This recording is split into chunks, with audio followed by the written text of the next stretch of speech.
E ao final de tudo isto, criemos de forma definitiva um espaço público como um memorial da imprensa de Goiânia, mas não memorial como mausoléu, não é um cemitério de um depósito de livros velhos e jornais velhos, não é isto.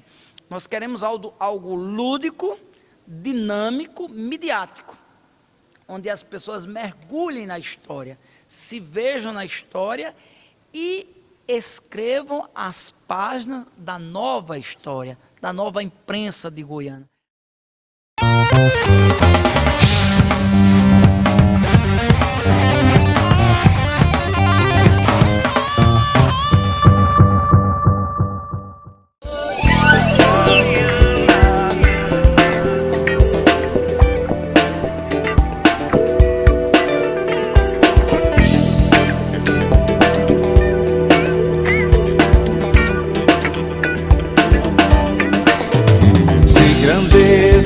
Tens no passado, laureado é teu nome atual, pelo grande valor de teus filhos, pelos brilhos de teu ideal. Salve, salve, amantes da cultura goianense. Meu nome é Elton Taurino, estamos aqui para mais um vídeo do Movimento Mata Goiana. E hoje a gente está aqui com o professor Marcos Paulo, ele que é professor de História, ele é membro do Conselho Estadual de Preservação do Patrimônio Cultural de Pernambuco, ele é dono do canal do YouTube Águia de Goiânia, que a gente vai deixar o link aqui para quem não conhece, né, ver os vários vídeos que ele já postou já, né, em seu canal. E o mais importante nesse momento, que é curador dessa exposição que estamos registrando, que é a Revisitando a História de Goiânia. Primeiramente, obrigado, professor Marcos Paulo, por estar concedendo um pouco desse seu tempo, né, aqui nessa belíssima igreja Nossa Senhora da Misericórdia. E vamos lá conversar com a primeira pergunta, né? Professor, conta pra gente do que se trata essa exposição histórica. Muito bem, Elton, todos aqueles que nos assistem. Esta exposição, ela tem como propósito fazer aquilo que o doutor Alcides Rodrigues de Sena nos convida, dar um beliscão na memória de Goiânia. E é um beliscão específico, é um beliscão em termos de imprensa, pois em 1824 se fundou a primeira tipografia em Goiânia com a sua primeira publicação. E em 2024 nós iremos celebrar este bicentenário da imprensa de Goiânia. O historiador Luiz do Nascimento ele vai dizer que depois do Recife, que era o grande centro populacional à época, é Goiânia onde havia a imprensa mais vibrante, mais pujante naqueles idos. Logo, esta exposição ela quer marcar o início das comemorações alusivas ao bicentenário da imprensa goianense e render as justas e devidas homenagens a homens e mulheres de ontem e de hoje que escreveram seu nome na história por meio da nossa imprensa. E como surgiu o convite do presidente da Câmara, Eduardo Batista, para que o senhor fizesse a curadoria dessa exposição? É de conhecimento da população que eu sou servidor efetivo da municipalidade e estou cedido à Câmara de Vereadores. Logo, a Câmara é um poder que a todos os anos se soma aos demais poderes e instâncias para render as devidas homenagens a Goiânia no mês de maio. Logo, 5 de maio, nós celebramos os 182 anos da elevação de Goiânia à categoria de cidade, e a Câmara de Vereadores, por meio do seu presidente, Eduardo Batista, como você citou, viu várias iniciativas louváveis que pudessem marcar a passagem desta data tão significativa para o nosso povo. E em conversas, em reuniões em seu gabinete, ele considerou por demais louvável a iniciativa de uma exposição desta envergadura que pudesse marcar o 5 de maio, mas não apenas o 5 de maio como um evento, como se diz no popular, um evento, é o vento, aconteceu e passou, mas que pudéssemos estender este júbilo do dia 5 até o dia 31. E assim o fizemos. Por orientação do senhor presidente, nós abrimos a exposição no dia 2 de maio, pela manhã, e iremos encerrar no dia 31 à noite, na frente desta igreja, que é um teatro ao ar livre, com a sua escadaria famosa, com as apresentações das bandas Curica e Saboeira em forma de retretas e outras manifestações e apresentações e falas importantes aqui para marcar a alegria do 5 de maio estendida até 31 de maio. A Câmara não comemorou apenas em um dia, mas reservou o mês inteiro para as comemorações alusivas ao aniversário de Goiânia. E o porquê da escolha da Igreja da Misericórdia para abrigar essa exposição? E nós queríamos, como o mês de maio é o mês das noivas, nós queríamos que esta exposição fosse um casamento perfeito. Se é mês de noivas, nós queríamos que acontecesse um casamento. Logo, uma igreja histórica, central. A nossa exposição acontecendo aqui iria atrair os olhares curiosos. Além do fácil acesso, isso é inegável, a igreja é de fácil acesso, central, bem localizada. Ela já faz algum tempo que está fechada em virtude do processo de restauro. Então, a igreja abrindo as suas portas com uma exposição, então era o casamento perfeito. Muitas pessoas aqui iriam se dirigir curiosas, porque há anos que não viam a igreja aberta. Outras, desde que nasceram, aqui nunca entraram. Muitos visitantes no pátio da feira, então tudo era favorável. A exposição acontecendo aqui atraiu, sim, muitos visitantes e ao chegarem na igreja se deparam com uma exposição desta grandeza, porque as pessoas se impressionam com a quantidade e diversidade do material que está aqui exposto. Logo, as pessoas saem satisfeitíssimas. Visitaram a igreja, conheceram ou voltaram a visitar a igreja e ainda adquiriram conhecimentos em páginas de livros e jornais que o tempo não apagou. E como foi o processo de pesquisa para conseguir reunir esse material histórico? Eu, como goianense, fui criado e educado neste meio. Eu venho da casa da família Rabelo, família esta, ali do centro da cidade, a Praça Duque de Caxias, onde hoje é um complexo policial. Já foi a Pequenas Causas e hoje é um complexo policial. E sempre aprendi a ter um cuidado com o que fosse, vamos dizer na linguagem de hoje, velho, ultrapassado, o que na cultura atual é descartável, não tem serventia. Então, a criação e a educação lá foi ao contrário. Tudo tem valor, tudo deve ser guardado, tudo deve ser preservado. Então, a família sempre guardou tudo. Eles têm engenhos até hoje.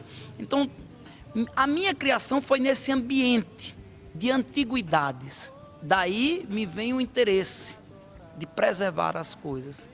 E eu sempre tive o cuidado de, a todo lugar que eu fosse, pronto, até hoje, quando eu ando pelo centro da cidade, que as pessoas estão distribuindo panfletos, eu estou guardando. Até um dia desse brinquei com um colega meu, mas por que tu vem com isso tudo na mão? Eu digo, daqui a 50 anos eu tenho material para uma exposição.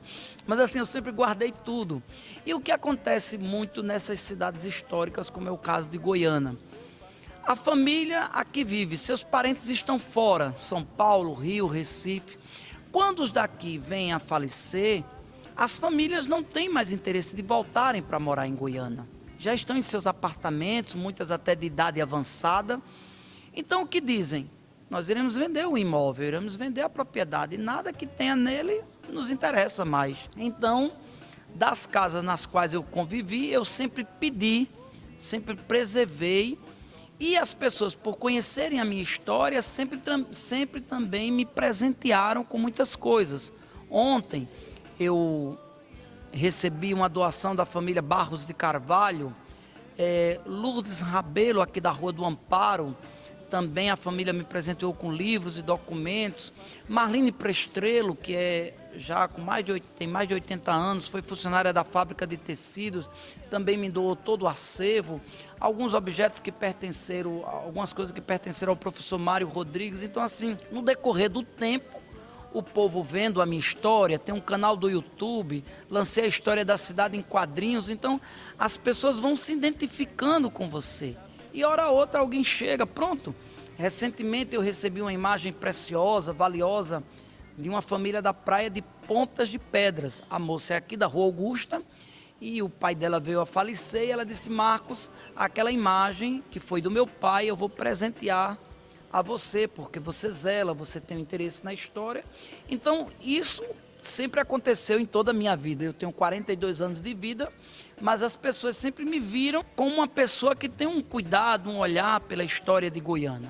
E sabendo que o que colocam em minhas mãos eu vou procurar potencializar, porque todo este acervo, embora seja meu, que eu consegui reunir nesses meus anos de vida, eu trago para este espaço, a convite da Câmara de Vereadores, para que a população tenha acesso.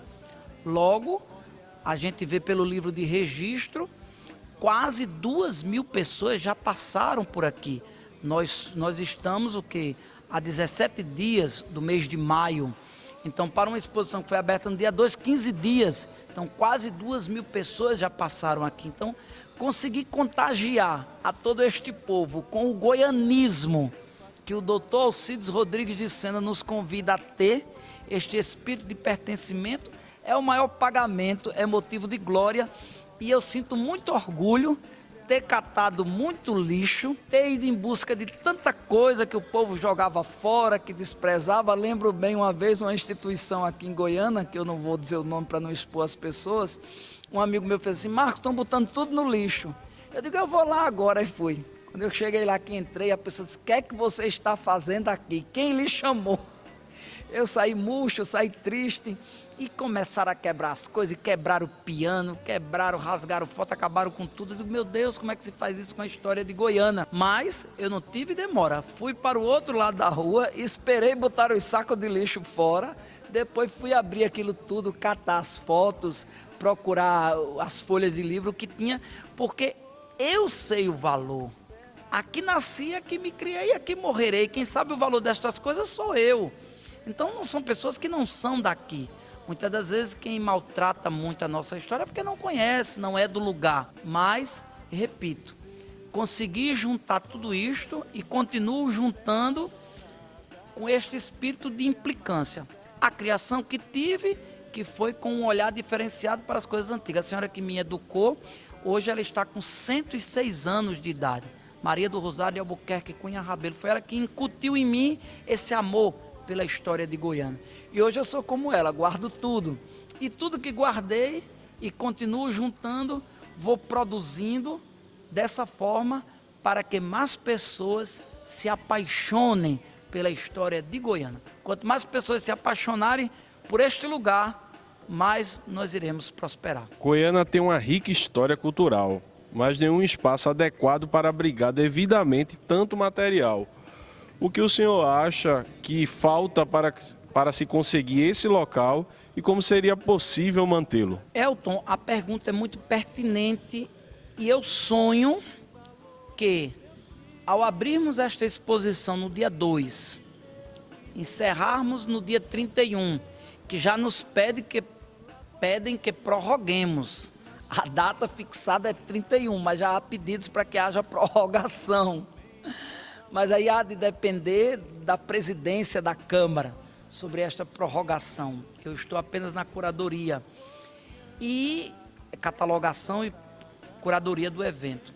Mas o meu grande sonho é que, ao encerrarmos esta exposição, com o mesmo entusiasmo que fecharmos as portas da exposição histórica, revisitando a história de Goiânia em páginas de livros e jornais que o tempo não apagou, nós abramos de forma definitiva as portas do Memorial da Imprensa de Goiânia.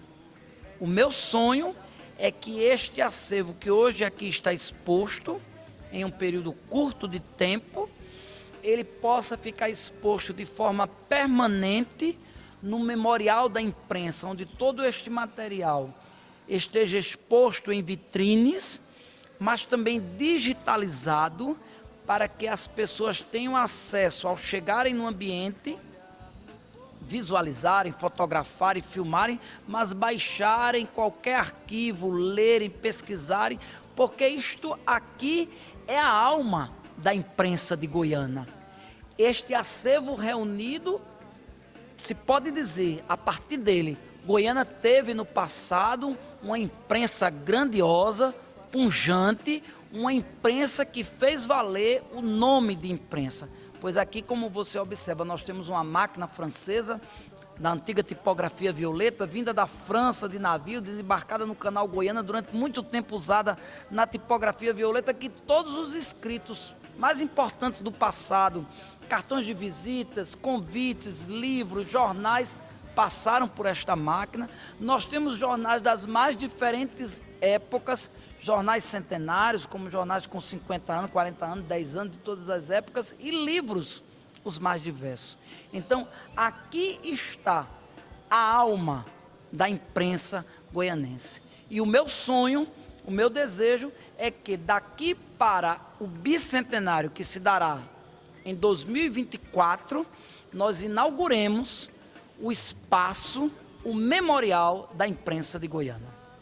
E falando um comentário pessoal aqui, da primeira vez que eu vim, né, à exposição, a primeira coisa que eu fiz, olhando todos os arquivos expostos aqui, a primeira pergunta que eu fiz ao seu professor foi: tem alguma pretensão de digitalizar todo esse acervo? Porque é muito importante as informações que a gente encontra aqui, a gente reconhece Goiânia em várias épocas, isso é muito importante, a gente reconhecer a nossa história desde o princípio até agora, né? Se reconhecer culturalmente, que isso é muito importante. A exposição está homenageando dois grandes comunicadores da cidade, Álvaro Alvim e José Torres. Embora Goiânia tenha um passado de relevância na comunicação, hoje em dia não existe um veículo em circulação de grande porte. A que o senhor acha que se deve essa problemática? Muito bem, eu começo logo sobre a homenagem que é prestada, justa e merecida homenagem. Álvaro Alvim da Anunciação Guerra, Mário Santiago, é autor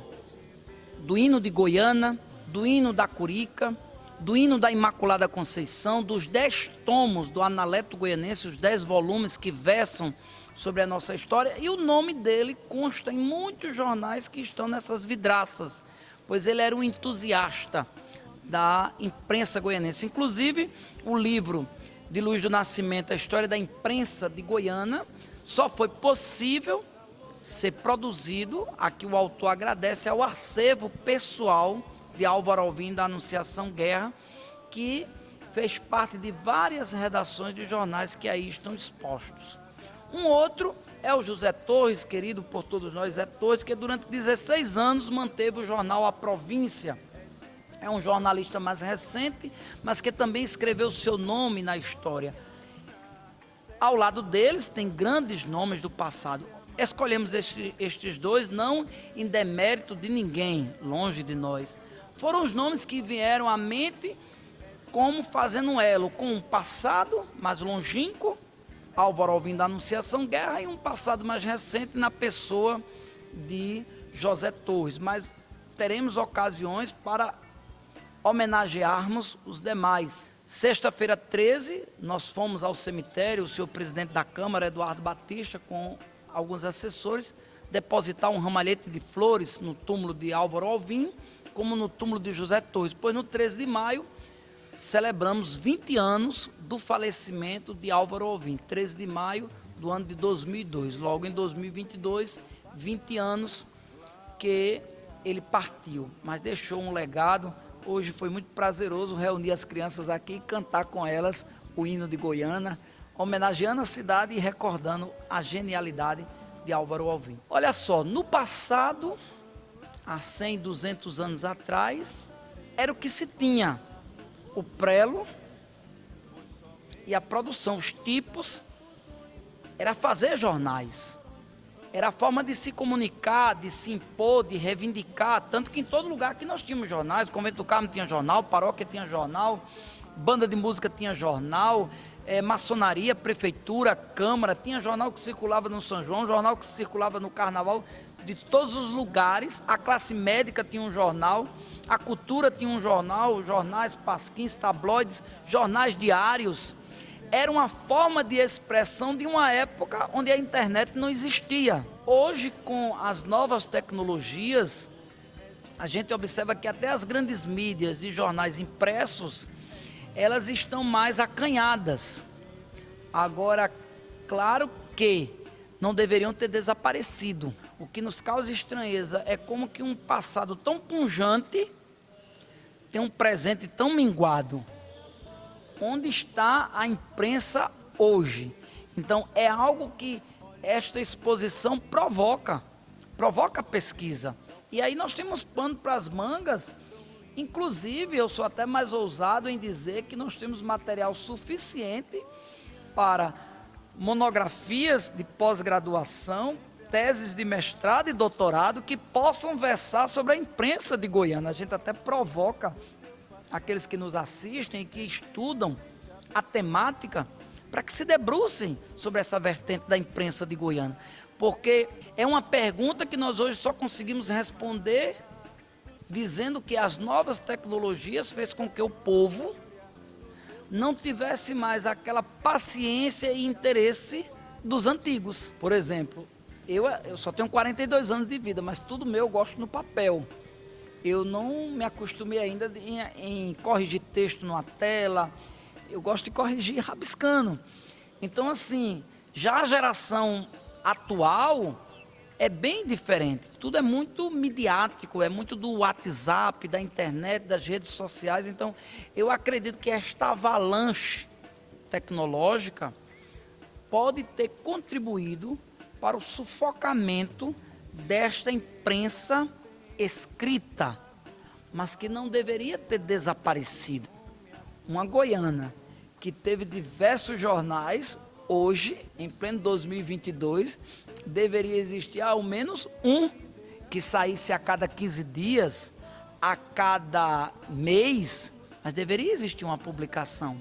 Então, é algo que precisa ser estudado e que eu só compreendo, só consigo dar uma explicação, uma resposta frente às novas tecnologias que fizeram com que houvesse esse desinteresse pela produção de livros, jornais e revistas. Você veja que hoje em dia as bibliotecas físicas estão praticamente sem uso, até quando se diz que vai se fechar algumas coisas e criar clube de leitores e fundar bibliotecas, a gente fica pensando, porque quando a gente anda na cidade, a gente observa que o gabinete de leitura, a biblioteca da Rua Direita, desembargador Francisco Luiz, era o point em séculos passados, o primeiro gabinete de leitura do interior de Pernambuco, era a glória.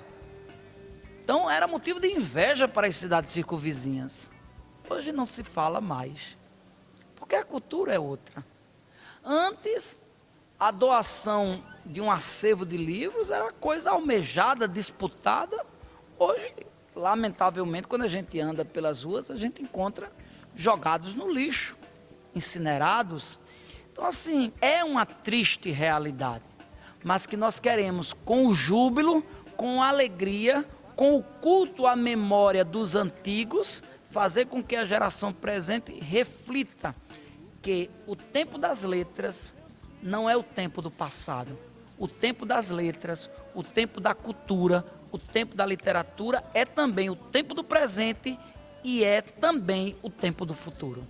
E a dúvida para quem visitou essa exposição maravilhosa, que ficou com isso na cabeça, né? E após o final, no dia 31 de maio, existe um outro projeto para a exposição revisando a história de Goiânia?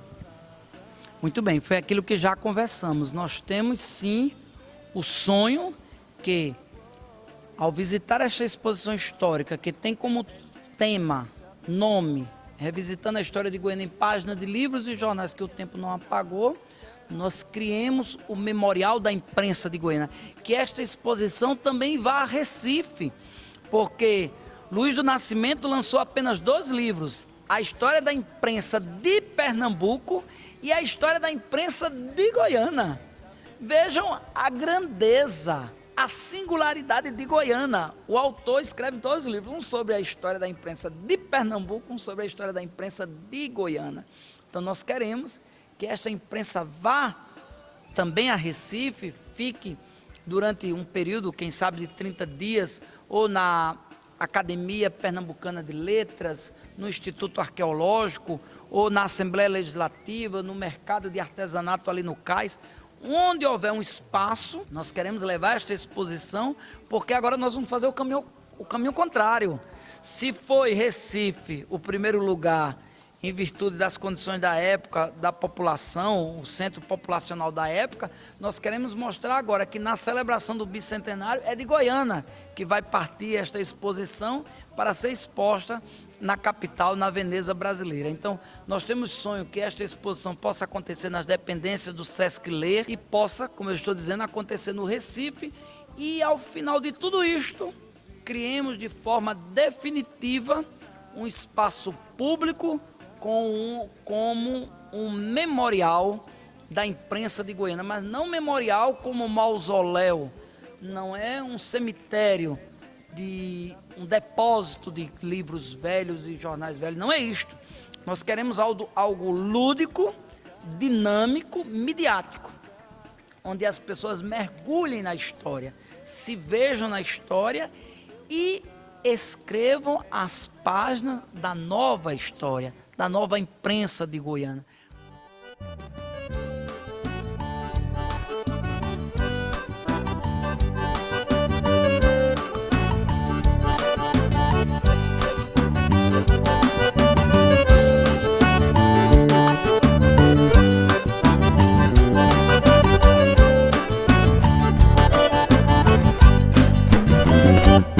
Eu sou da Vila Paraíso, sou goiana, sou Pernambuco, sou Nordeste, sou Brasil. Eu sou do frevo, do forró, do caboclinho. Eu falo oxente e sou fã de Seu Luiz. Sou asa branca que voltou com a chuva fina, que molha a terra e faz brotar vidas no chão. Sou retirante de voltar pro aconchego, morro de sede, mas adoro o meu sertão. Eu quero a brisa e o brilho da lua cheia, pisar na areia, tua cana vou chupar. Teu sangue corre bem aqui nas minhas veias, quero uma rede no teu sol rever o mar. Sei que Rosinha tá em casa me esperando, fim de ano tô casando, já pedi a sua mão.